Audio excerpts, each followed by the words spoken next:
What do you guess? 2%. 2, that means somebody's met with me, because nobody else knows that. See, I told you that some of them, they try to show off how smart they are, because nobody else would know that. 2%, that's it. That's not many. I've worked with an employer one time that said, there's no way we're doing E-Verify. The company asks too much personal questions, the federal government asks too much personal questions about our company. But on the other hand, a few years ago, I had a student who was working for a French perfume company based in Paris. Their US headquarters was in this area. She told me, because they wanted to keep her, she told me that she wrote her own E-Verify, and she said it wasn't that complicated.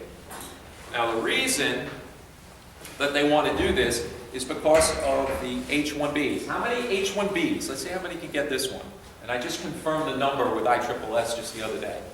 For masters and PhDs, how many H-1Bs are authorized each year? 20,000. That is correct. Can you say it louder for everybody?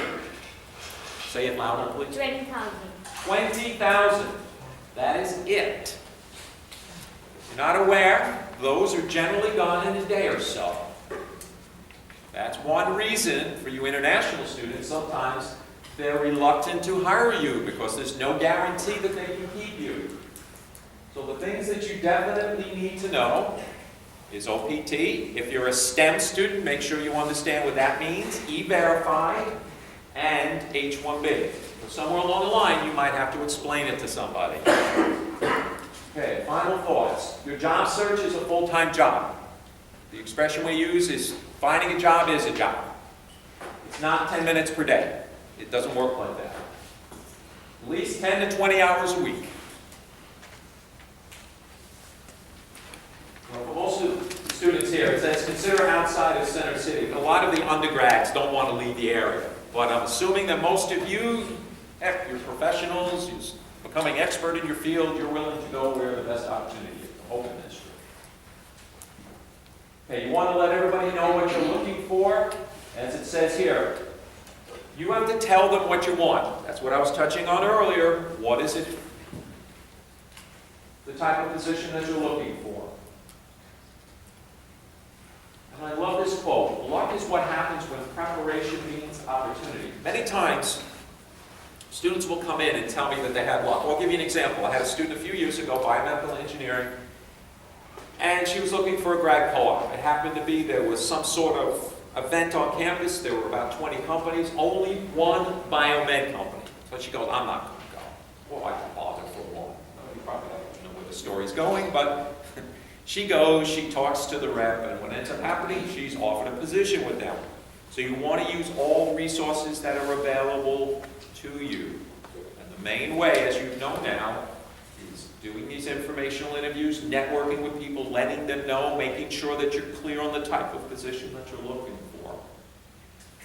One other thing, any time you want to make an appointment with me or another career counselor or Andy or anybody, the number we have is 215-895-2185. That's the main number, and anytime you want to make an appointment with any of us, that's the number that you would call. Does anybody have any questions before Brendan comes up and gives his? Yes? You made a big point about thank you notes. Yes. Should they be not emails? Okay, the question is, should thank yous not be emails? Again, I'm old school. Andy might tell you something different. I'm not a big one on email, and for a few reasons. One, we are too informal many times. Many times it goes to spam, and it really doesn't take much effort to do them. On the other hand, you send a thank you card, you make a letter, there's more effort on your part, you have to buy the card, you have to mail it. I think it makes more of an impression. Even though it takes longer to get there. Even though it takes longer to get there, but again, you shouldn't be waiting that long to send the thank you. If I have an appointment Monday at 10, I've prepared my thank you that day, and it's going out on Tuesday. It's going out quickly.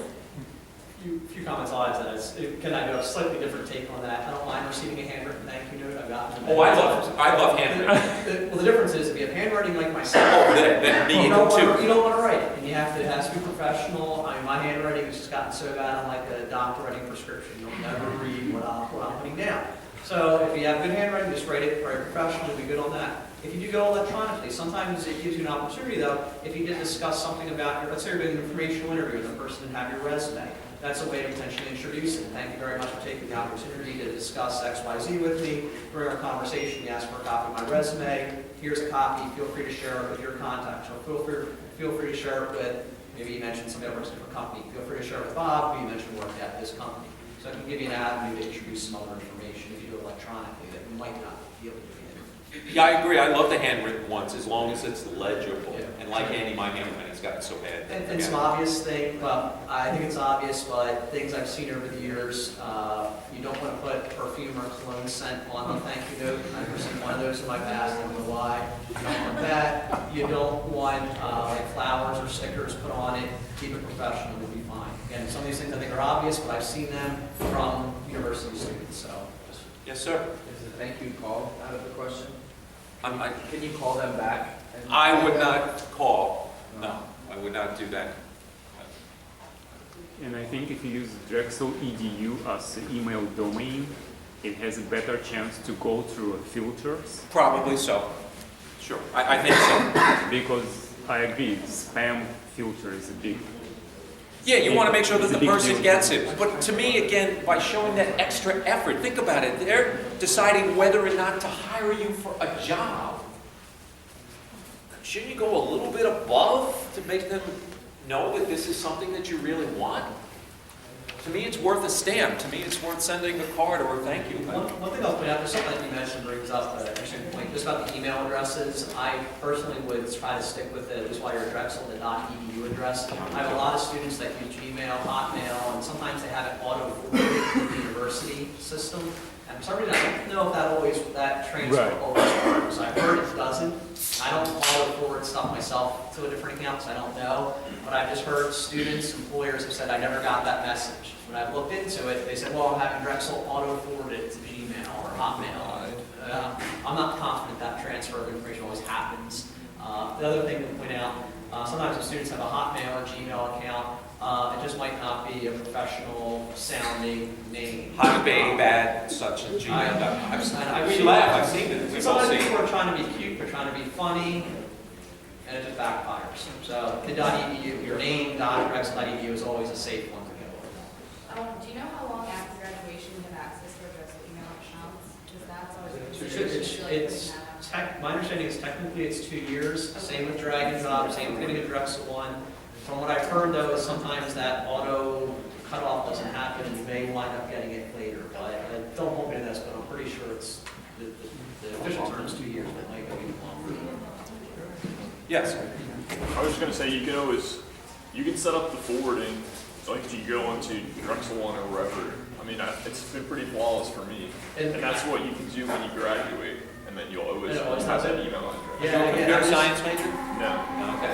Yeah, I'm just going on what students have shared with me. It could always be, if I tell a student, oh, I sent you this, and they're looking for a reason to say I didn't read your email, it's easier to say, oh, it must not have been forwarded to me. So that could be happening as well. Yeah, they but could I've be heard it lying enough. like they didn't read it. Yeah, I've just heard it enough that I'm just throwing that out there as a caution. Always be professional, that's really what we're saying here, in all cases. And sometimes on the company side, I know when the spam filters do work, sometimes if it does read that it's been auto-forwarded a few times, it triggers a spam filter to pick it out, and then the company might not read your message. So depending on how you're replying and forwarding stuff, as you mentioned, I think that spam filter can sometimes pick it up. So.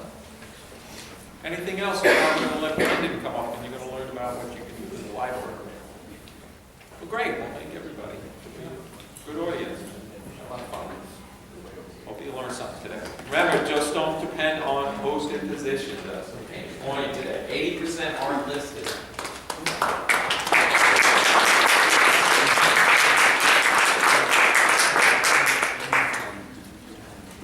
Quick lunch, huh? Quick lunch. Everybody can gather some food if they want for the next presentation. You have to be